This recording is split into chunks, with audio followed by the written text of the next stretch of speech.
Yo, dudes, what's going on with y'all? Having already reviewed Harry Potter and the Sorcerer's Stone, I decided to pick up Casual Vacancy as the book that she is known to have written afterwards to see if she has continued to improve her style or if she hit her stride with the teenage wizard and is now diving into the self-deprecating world of a once successful author. Let's check it out. So our main character this time around is not Harry, but Barry. Riley, you know there are names that don't end with the A-R-R-Y sound, right? Barry is not secretly a wizard.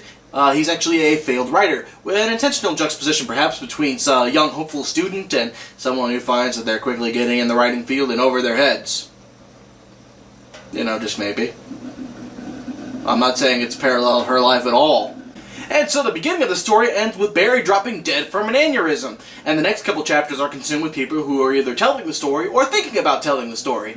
And as heartless as this may seem from the character's perspective, the fact is it's actually fairly accurate as far as the way that people treat natural disasters and things like this that happen as merely stories that they're going to tell later, because human beings kind of suck sometimes. And we spend the next few chapters flipping rapidly back and forth from one person to another with little connectivity or connecting element at all. And yeah, you can write a story about a community, but the fact is, without a focal point, it just feels extremely disjointed and very weird. So, honestly, it's not a great way to kick things off.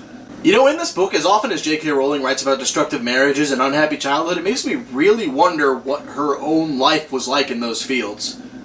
I haven't done any research on it, and there's nothing I've found that actually suggests her childhood was unhappy, or that her parents were divorced, or that she went through something like that, but if she did, and this is her writing that out, makes me feel really sorry for her, to be totally honest. So we spend the next several chapters flipping from character to character without giving us any time to get attached to any of them, and the problem with it is that most of these characters are often deep or edgy, and the problem with that is that such characters are really only appealing in the long run to teenagers, and so their shelf life is irrevocably shortened, and therefore, boring. Honestly, I find myself more confused than anything. All we have so far are a bunch of random characters reacting to the news of this one guy's death. And it's not played out like these stories are gonna interconnect or come together at any point. It's just a bunch of really disconnected, almost writing prompts rather than an actual story, which is not good. Also, it's worth mentioning that several of these characters are risque, to say the least. Which is totally fine that an author would want to pursue a different avenue and everything, but given that J.K. Rowling is known for having written a young adult series, or quite even possibly straight up a children's series, the fact that she would switch this quickly and this drastically to something that is not child-friendly, it's just honestly very disconcerting. And like I say, it's totally fine that an author wants to switch up their style or anything, but this really comes out of left field kind of without any warning. As much as I've yelled at this book for switching around rapidly from person to person, we're 6 chapters in, and I'm only just now realizing that some of the characters we're seeing from the point of view on are characters that we've seen from other people's point of views earlier. That should speak to the quality of this story. I'm now over 2 hours in, and I'm starting to grasp the 3 or 4 storylines that we're trying to follow. None of them are really particularly interesting, except to mention that they're all kind of horrible people. So one of the people that we keep coming back to for one reason or another is named Kay, who is a social worker. She keeps mentioning some of the horrible things she's seen happen to children, which social workers do see some really seriously fucked up shit. But she talks about one of the ones that keeps her up the most at night is a kid who was locked in a cupboard for 5 days. I mean, this is possibly a reference to Harry Potter, because that was his uncle's favorite form of punishment. The fact that that made me excited and that I'm making that kind of a connection should tell you how bored I am with this story. But hey, you know, maybe. This book is just a horrible book about horrible people being horrible.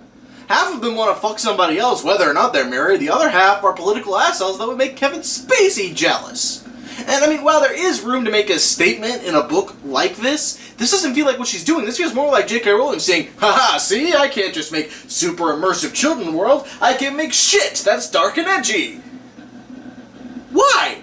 There's a fairly graphic rape scene where a 16-year-old girl gets raped. This is from the same author that wrote Harry Potter. Just let that sink in.